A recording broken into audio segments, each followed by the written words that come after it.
আসসালামু আলাইকুম ভিউয়ার্স, আশা করি আপনারা সবাই আছেন ভালো। আলহামদুলিল্লাহ আমিও মোটামুটি ভালো আছি। তো যাই হোক, আজকে আসলে আপনাদের সামনে বিশাল একটা ইম্পর্টেন্ট টপিক নিয়ে আমি হাজির হয়েছি। আর আজকে বিশেষ করে আমার এই ভিডিওটা যদি কোনো মুসলিম ভাইয়ের সামনে পড়ে, তাহলে আমি রিকোয়েস্ট করব আপনারা পুরো ভিডিওটা প্রথম থেকে লাস্ট পর্যন্ত দেখবেন, কারণ আজকের ভিডিওতে এমনই গুরুত্বপূর্ণ কিছু জিনিস নিয়ে আমি আলোচনা করব যেগুলা নিয়ে আমরা সচরাচর সবাই করে থাকি, মানে এগুলো আমাদের করা উচিত নয়। তো এরকমই কিছু টপিক নিয়ে আজকে আমি আলোচনা করব।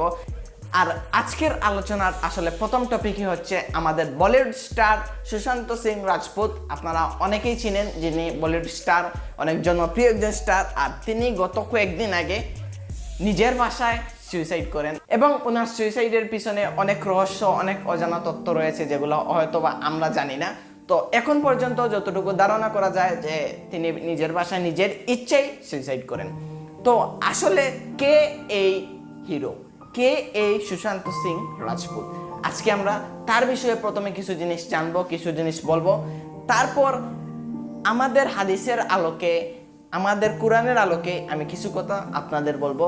তো আশা করা যায় আপনারা প্রথম থেকে লাস্ট পর্যন্ত পুরো ভিডিওটা দেখবেন, এবং আশা করা যায় কোনো জায়গায় আপনারা স্কিপ করবেন না, কারণ এই ভিডিওটা আপনাদের জন্য খুবই গুরুত্বপূর্ণ। সো বেশি কথা না বলে চলুন শুরু করা যাক।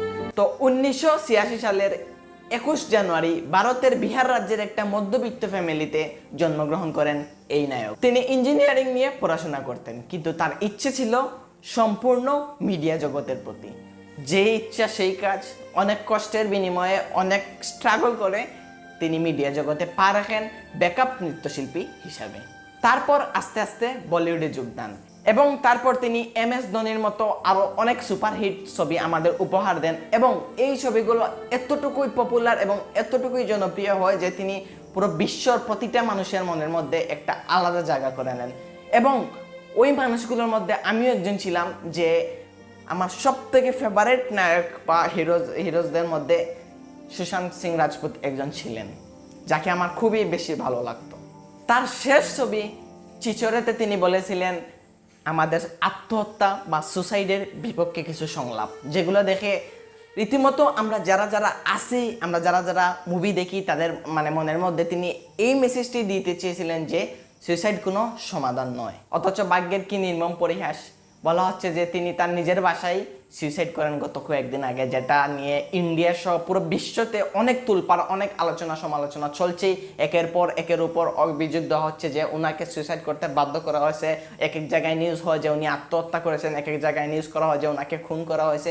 তো এই বিষয়ে আসলে আমি কথা নাই বলি, কারণ এইরকম টপিক নিয়ে অনেকেই কথা বলে, ইতিমধ্যে অনেকে বলেছে, আর আমি চাই না এই টপিক নিয়ে কথা বলতে। তো আজকের ভিডিওতে আমি বলবো আমরা যে সবাই আমাদের নিজস্ব মনের আবেগ থেকে, ইভেন আমি নিজস্ব, আমাদের যত বাঙালি ভাই আছে, যত মুসলিম ভাই আছে, আমরা সবাই নিজস্ব একটা আবেগ থেকে আমরা অনেক কিছু পোস্ট করে ফেলি আমাদের ফেসবুকে এবং টুইটার, ইনস্টাগ্রাম সবগুলোতেই। তো দেখা যায় ইতিমধ্যে বাংলাদেশ সহ, আমি বাংলাদেশেরটাই বলি কারণ আমার চোখের সামনে শুধুমাত্র বাংলাদেশের মানুষের পোস্টগুলোই আসে। তো আমি বাংলাদেশের মানুষের উদ্দেশ্যে কিছু কথা বলতে চাই আজকের এই ভিডিওতে। আচ্ছা, আপনারা কি আরেকটা জিনিস ফলো করেছেন? এতটুকু জনপ্রিয়তা, এত টাকা পয়সা, বাড়ি গাড়ি সব কিছু ছিল ওনার, কিন্তু উনি তাও আত্মহত্যা করলেন। এ থেকেই প্রমাণ পাওয়া যায় যে টাকা পয়সা, ধন সম্পত্তি কিন্তু সব নয়। মানুষের মনের শান্তিটাই হচ্ছে মানুষের বেঁচে থাকার প্রধান হাতিয়ার। তো যাই হোক, মানুষ কখন আত্মহত্যা করে? মানুষ আত্মহত্যা করে তখন যখন তার ভিতরে মানসিক ডিপ্রেশনটা খুবই অতিরিক্ত হয়ে যায়, তখনই একটা মানুষ নিজে থেকে আত্মহত্যা করে। সো আমরা জানি, যারা আমরা মুসলিম আছি তারা অবশ্যই জানি যে আমরা যদি প্রতিদিন 5 ওয়াক্ত নামাজ নিয়মিত পড়ি, তাহলে আমাদের মনের ভিতরের যে অশান্তি আছে সব কিছু কিন্তু দূর হয়ে যায়। হয়তোবা তিনি বিধর্মী ছিলেন, যার কারণে উনি ওইটা করতে পারেননি বা করেননি, যার কারণে হয়তো উনি আত্মহত্যা করেছেন। তো আমরা যারা বাঙালি আছি তারা অবশ্যই ম্যাক্সিমাম মানুষই ফেসবুকের সাথে পরিচিত, এবং ফেসবুকে প্রতিটা মানুষই তার দৈনন্দিন জীবনের না হলেও 2 ঘন্টা সময় অতিবাহিত করে। তো বিশেষ করে আমরা হচ্ছে বাঙালি জাতি, আর আমাদের ভিতরে আবেগ জিনিসটা একটু বেশি কাজ করে। তো আমরা সবাই ফেসবুকে পোস্ট শেয়ার করি, ওনার ফটো শেয়ার করি, তারপর অনেক পোস্ট লেখার পর বলি যে রেস্ট ইন পিস বা রিপ, বা আল্লাহ আপনি ওনাকে জান্নাত নসিব করুন বা ভালো রাখুন। এইরকম পোস্ট কিন্তু আমরা রীতিমতো সবাই করি। কিন্তু আসলে এরকম পোস্ট করা কি যৌক্তিক, বা ইসলাম ধর্ম কি এটাকে সমর্থন করে? তো এখন আমি বলবো কুরআন এবং হাদিসের আলোকে কিছু কথা, আপনারা অবশ্যই বসে মন দিয়ে শুনবেন। প্রথমত সূরা মাইদার 5 নম্বর সূরার 72 নম্বর আয়াতে বলা আছে, যে ব্যক্তি আল্লাহর সাথে শিরক করে তার জন্য জান্নাত হারাম। পবিত্র কুরআনে সূরা তাওবার 9 নম্বর সূরার 113 নম্বর আয়াতে বলা হয়, যখন এটা স্পষ্ট হয়ে যায় যে এই ব্যক্তি জাহান্নামী, তখন তার জন্য মুমিনের উচিত নয় আল্লাহর কাছে দোয়া করা। তবে যদি এরকম কোনো ব্যক্তি জীবিত থাকতো, যেমন মনে করেন আমাদের ইসলাম ধর্মের বাইরের কোনো ধর্মের যদি কোনো ব্যক্তি জীবিত থাকতো, তখন কিন্তু আমরা আল্লাহর কাছে দোয়া করতে পারতাম এটাই যে আল্লাহ আপনি ওনাকে হেদায়েত দান করুন, ওনাকে ইসলামের পথে আনার একটা তৌফিক দিন, একটা ভালো কাজের তৌফিক দিন, ইসলামের প্রতি আনার একটা তৌফিক দিন। এগুলো আসলে আমরা দোয়া করতে পারতাম যদি উনি বেঁচে থাকতেন। কিন্তু আমরা যদিও বা জানি যে ইসলাম ধর্ম ব্যতীত যতটাই ধর্ম আছে সবাই জাহান্নামে যাবে, সেটা আমরা ইসলাম ধর্মের যারা মানুষ আছে সবাই অবশ্যই বিশ্বাস করি। তো এই বিশ্বাসে আমরা বলতে পারি একজন বিধর্মী মানুষ যদি মৃত্যুবরণ করে, তখন তার মৃত্যুর পর আমরা অবশ্যই আল্লাহর কাছে তার জন্য জান্নাত চাইতে পারি না। এখন কথা হচ্ছে, যদি কোনো মুসলিম ব্যক্তি আত্মহত্যা করে তাহলে কি আমরা তার জন্য দোয়া করতে পারবো? আসলে আমরা যতটুকু জানি যে যদি আত্মহত্যা কেউ করে, আত্মহত্যা হচ্ছে মহাপাপ, আর আত্মহত্যা করলে তার স্থান অবশ্যই জাহান্নামে হবে। তবুও উনি যেহেতু মুসলিম, তাই ওনার জন্য আমরা দোয়া করতে পারবো। কিন্তু আমাদের এটা বিশ্বাস আছে যে মুসলিম হলে একদিন না একদিন সকল মুসলিমই জান্নাতে যাবে। আল্লাহ তাআলা পবিত্র কুরআনের সূরা নিসার 48 নম্বর আয়াতে বলেছেন, শিরক হচ্ছে মহাপাপ। আল্লাহ তাআলা শিরকের গুনাহ কখনোই মাফ করেন না বা ক্ষমা করেন না। এছাড়া যে কোনো গুনাহ আল্লাহ তাআলা চাইলেই ক্ষমা করে দিতে পারেন। সুতরাং যে কোনো গুনার মধ্যে একটা গুনার কাজ হচ্ছে আত্মহত্যা। তাই আমরা বলতেই পারি যে যদি মুসলিম হয়ে কেউ আত্মহত্যা করে তার জন্য আমরা দোয়াও করতে পারবো, আর একদিন উনিও জান্নাতে যাবে, কারণ উনি একজন মুসলিম ব্যক্তি ছিল।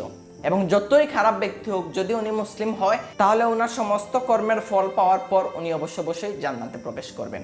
এখন এই ভিডিওর মূল কথাটা আসলে কি? মূল কথাটা এটাই যে শুধুমাত্র সুশান্ত সিং রাজপুতের জন্য আমি এই কথাটা বা এই ভিডিওটা তৈরি করিনি। ওনার মতো বা ওনার চেয়ে বড়, ওনার চেয়ে ছোট অনেক সেলিব্রিটি, অনেক বড় বড় মানুষ মৃত্যুবরণ করেন, যার জন্য আমরা সবাই ফেসবুকে পোস্ট করি যে রিপ বা রেস্ট ইন পিস। এটার ক্ষেত্রে আমরা যারা মুসলিম ভাই বোন আছি তাদের উচিত অবশ্যই যদি শুধুমাত্র মুসলিম ব্যক্তি মৃত্যুবরণ করে তবে তার মৃত্যুর সময় আমরা রেস্ট ইন পিস বা আল্লাহ ওনাকে জান্নাত নসিব করো এরকম কথা বলতে পারি। কিন্তু মুসলিম ধর্ম ব্যতীত অন্য কোনো ধর্মের হলে ওনারা বেঁচে থাকতে আমরা এটা দোয়া করতে পারি যে আল্লাহ ওনাকে আপনি হেদায়েত দান করুন। কিন্তু উনি মারা যাওয়ার পর, উনি অন্য ধর্ম অবস্থায় মারা যাওয়ার পর ওনার জন্য আমরা জান্নাতের প্রবেশ করার জন্য দোয়া করতে পারি না। এটা আমাদের হাদিস এবং কোরআনে বলাই আছে। তো এই নিয়ে যদি কেউ আমাকে কমেন্টে গালাগালি করেন, ওইটা হচ্ছে আপনাদের উপর, কারণ আমি হাদিস আর কোরআনের বাইরে কোনো কথাই বলিনি। আমি ওগুলো অনেক ঘাটাঘাটি করে খুঁজে বের করেছি এবং আপনাদের সামনে উপস্থাপন করেছি।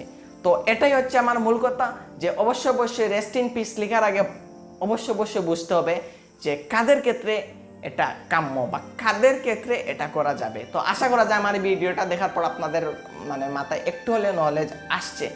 তো যদি আমার এই ভিডিওটা ভালো লাগে থাকে এবং এইরকম আরো সুন্দর ভিডিও আপনারা আমার কাছ থেকে পেতে চান, তাহলে অবশ্যই এই চ্যানেলটি সাবস্ক্রাইব করুন এবং সিলেটের সহ বাংলাদেশের প্রতিটা ইউটিউবারকে সাপোর্ট করুন এবং যে কোনো কিছু করার আগে অবশ্যই ভেবে চিন্তে করুন। তাহলে দেখা হচ্ছে নেক্সট কোনো টপিক ভিডিও অথবা নেক্সট কোনো প্রাঙ্কলে অথবা এইরকমই কোনো চাঞ্চল্যকর তথ্য নিয়ে আপনাদের সামনে আমি হাজির হব। ততক্ষণ পর্যন্ত আপনারা সবাই ভালো থাকবেন, সুস্থ থাকবেন এবং করোনার এই মহামারীর সময় সবাই বাসায় থাকবেন এই কামনা করি। আসসালামু আলাইকুম।